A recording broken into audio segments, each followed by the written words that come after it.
let's sit back, relax, and enjoy this fucking marathon. 2 hours later. Holy shit. All that for 10 songs?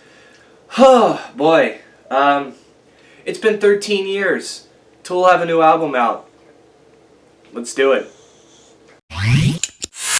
So yeah, we'll cut straight to the chase. My least favorite songs, we have the first of what I'm guessing is 3 interludes, and that being Litanie, Contre, Peur. I'm sorry if I ruined that. That sounds French.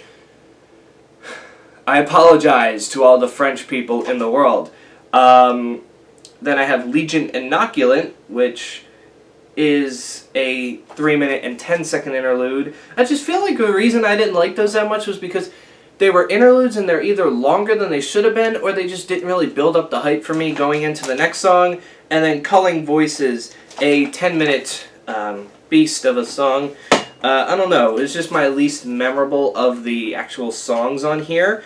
Some of the okay tracks, Invincible, Descending, Chocolate Chip Trip, which is like a 5-minute long interlude, which doesn't need to be 5 minutes, and then Mockingbeat, which is a short 2-minute, I guess, outro at the end. And that's the thing, this was an album that really didn't need an outro, considering the last song on here does its job, and I think could have finished it off fine. Because then we get tracks like the title track that I do like, Pneuma, I think is how you would say it. I'm guessing the P is silent. And Tempest, is that how you would say it? That's the one that finishes off the album. And that is 15 minutes and 43 seconds long. But don't worry, that's not the only song on here that goes above the 10-minute mark.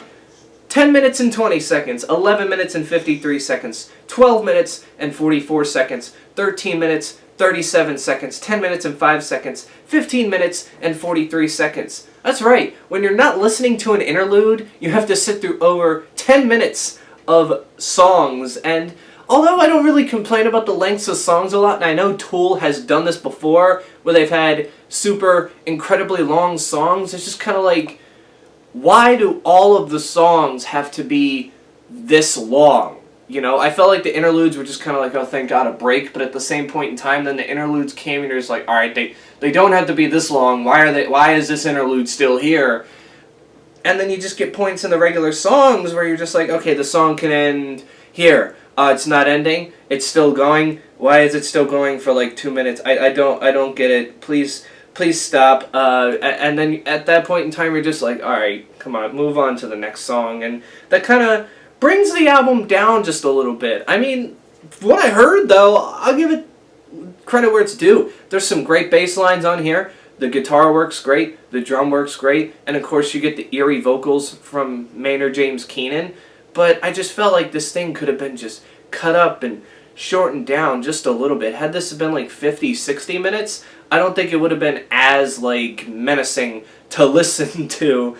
But, you know, I found myself enjoying most of it. Even the okay tracks, they weren't ones that were as memorable, but I didn't sit there and go, oh, these are horrible. And it's kind of ironic that the longest song on this thing is actually one of my favorites. But, yeah, it is definitely a decent return.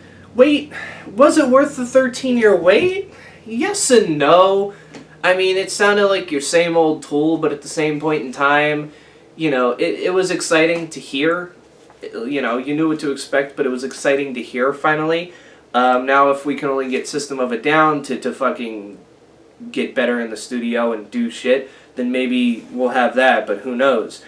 But yeah, this album wasn't that bad, but it just dragged on.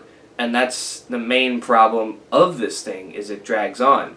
But I get that Maynard James Keenan is a perfectionist, and he definitely took his time to have this thing perfected and done. And I can see why maybe it took so long. So, yeah. With that being said, what will I rate this thing?